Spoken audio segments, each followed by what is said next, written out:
Happy Friday, everybody, and thanks for joining us here on KXAN Live. I'm Will Dupree in the KXAN Live studio as we take a very nice look at some rhinos right here. You may be wondering, why are we showing rhinos on this Friday? Well, funny enough or not, it actually relates to the upcoming total solar eclipse, which is exactly 1 month from today. So that's something to look forward to for sure.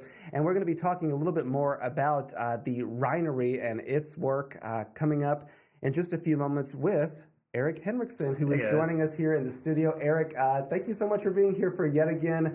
And this is a really big day because it's 1 month until the eclipse. I think my first story was 1 year out, and so now I feel like I've just been this endless countdown I've been doing for months now, and now we're almost there. Funny how time passes so quickly. Truly, truly. And then I'll have nothing to do for my job. As soon as this is over, I got nothing planned. So let's see where things go. Hopefully this is a very exciting and everything works out. We are going to go big on, of course, the total solar eclipse coverage with us. Just yesterday, there was a big meeting here at KXAN talking about our team's plans. So, Eric, what can you tell us about that particularly? I'm going to be vague so that our competition doesn't know what we're thinking. Exactly. But it's pretty big. It's pretty elaborate. We're going to be about everywhere we can be. Fingers crossed. We have to deal with where everyone's staying the night and where we can travel. Remember, traffic's going to be a big issue during the eclipse.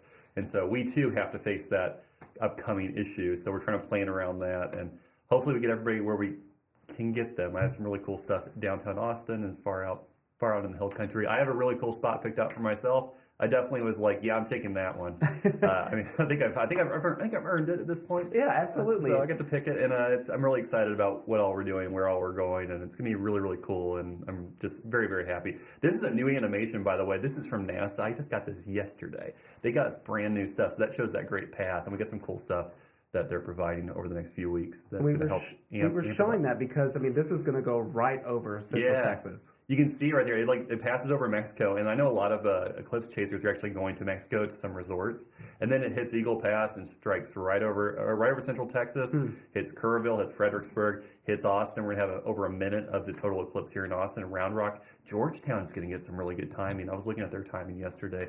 Waco, Dallas, Fort Worth, all the way up to the East Coast, up to, I think it's Maine is where it stops. And so I'm only caring about Texas. Sorry, everybody else. This is where my priorities are at. But pretty cool. We hit some major cities get to see this eclipse. And it's the last one in the United States till 2044, and the last one in Central Texas for several hundred years. So I doubt any of us will get a chance to see it again. But who knows? Maybe robots become a thing. And who knows where science fiction takes us? Who's to say at this point? So we mentioned there at the top of the live stream, we appreciate everybody joining us. But there is something that's really cool happening out in the hill country. Of course, it will really be like in the smack dab of the path of this totality for this total solar eclipse. And the rhinery out there is trying to capitalize on some of the tourism and also help something in particular. So tell us about that. Yeah, I spoke to economists about how much money they're expecting to come into the area because of the eclipse, and they're expecting big numbers. In 2017, it was around $230 million came into South Carolina during that eclipse. Wow. That's South Carolina, a much smaller state. It's 2017. Texas, a lot of people already live here. A lot of people nearby are going to travel to the path of the eclipse. It hits major cities, so a lot of tourist dollars. And so a lot of these venues and small towns are really taking advantage of these tourist dollars, and the rhinery is one of those doing so. They're going to help out their rhino population in Africa during the eclipse. So we have a full story here we're going to show you that'll kind of break it down for you. A once-in-a-lifetime event with big dollars attached. I think there's going to be a big economic impact of the eclipse. Raji Srivasan, a marketing professor with the University of Texas, says that Austin and the surrounding hill country are perfectly situated to see this economic boom. I think people are going to drive, and people are going to fly, and people are going to stay. During the eclipse, many events are being held to help raise funds, including here at the Rhinery, where those funds will go to animals like Blake. We're really proud to this date. We have now donated over $200,000 to rhino conservation programs. The Rhinery in Gillespie County is part winery, part home to this white rhino, named Blake. These big males actually have the capacity to reach up to over 6,000 pounds. Right now, Blake is around 4,000, maybe a little bit over. Poachers and a long breeding cycle have jeopardized the mega herbivores. Unfortunately now, we're seeing huge losses especially with southern white rhinos. Christine Bobko says the Rhinery saw the eclipse as an excellent opportunity to save a species on the brink. They plan to host an event on April 8th. 100% of our tickets go again to rhino conservation. Money that could be critical to the rhino's survival. Some of those funds go directly to other programs for other species of rhino, like Sumatran rhino. They're the most critically endangered rhino, with only 30 to 47 left on the planet. A celestial event bringing big dollars to Central Texas. More people will come to Austin because people like to come to Austin, and our eclipse is another reason for people to come to Austin. But also hope to fellas like Blake. In Gillespie County, Eric Hendrickson, KXAN News. I love just the name of that rhino being Blake. So when I There's got something to, funny about that. I got to the Rhinery and I'm introducing myself and walking around shaking hands and said, "Oh, hi, how are you?" And I was like, "Okay, so where can we see the rhino?" And they're like, "Well, Blake's out there. It looks like he came out a little bit ago." And I'm like, "Who are they talking about? Who's Blake? Who's Blake? Who is this Blake they're talking about?" And then I realized, oh, they're talking about the rhino. The rhino's named Blake. And then it was a solid 5 minutes where I'm going, who? Oh, the rhino. I never asked the rhino's name ahead of time, so that's on me. There but you go. Super nice rhino. I don't know how mean rhinos are normally, but they appear to be very nice, docile creatures for the most part. He just kind of wanders around next to the winery, and so you can walk right up to him. And he's a white rhino, and they're named that because there was a mistranslation. They were originally described as wide mouth.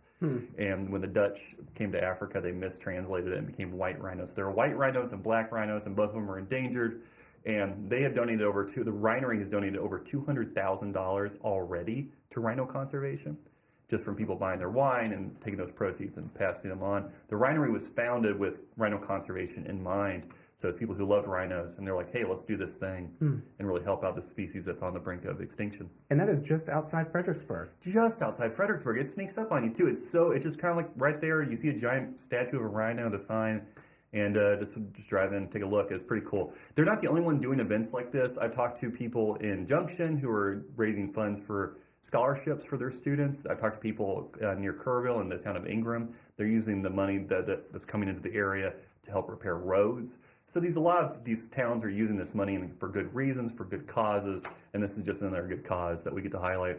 Next week or the week after, I haven't quite planned it out. We're going to take a closer look at the economy and what we're expecting to come more into the area. And I'm expecting hundreds and hundreds of millions of dollars, but I need to dig into that. I'm not a math guy, so. Well, we know that do? there will be an economic boost. I mean, Right. I've heard from a couple of friends who live out of state who are traveling to Austin just to be able to see the total eclipse because it'll pass right over us. Right. My parents are traveling down here to come see the eclipse. They're in San Angelo in West Texas. So they're traveling. They're a little bit outside. They're going to come down and stay with us to witness it in our backyard here in Austin. So there's a lot of people traveling into the area. They expect a lot more to travel into the area that are not currently booked in hotels. A lot of hotels are booked up. Oh, yeah. A lot of the campsites are booked up. There's a few places opening up. If you keep an eye out, you may see if you need an RV or a camp. I remember KXA News Today's Tom Miller.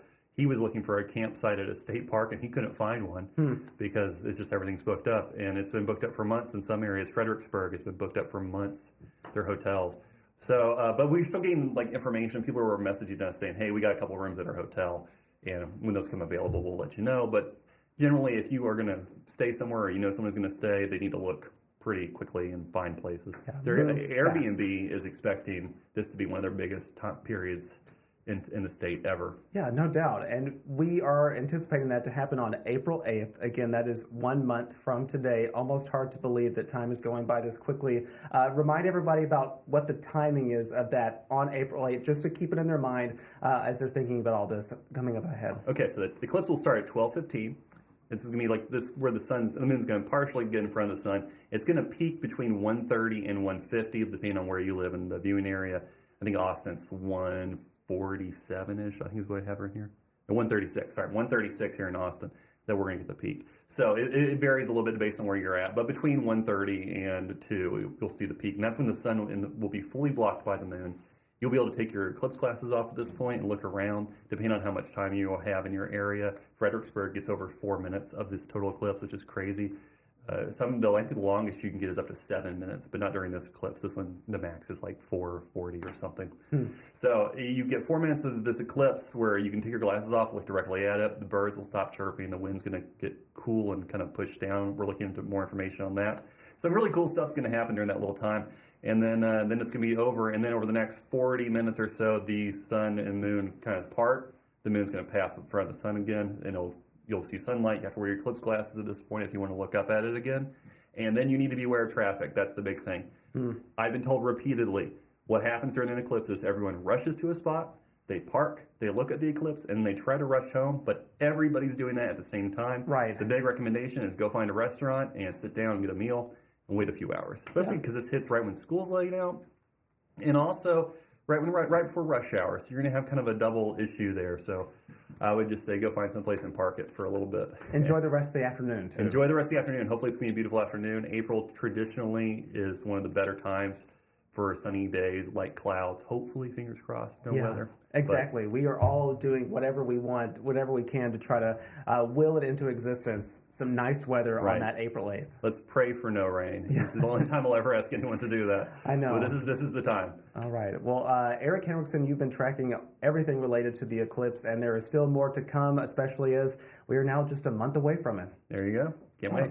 All right, everybody. We will continue our conversation about the eclipse and get you ready for everything again next week. So join us right back here on KXAN Live. That is Eric Henriksen. I'm Will Dupree. We will see you back here at another time. Hope you all enjoy the rest of your Friday and your weekend. Take care, everybody.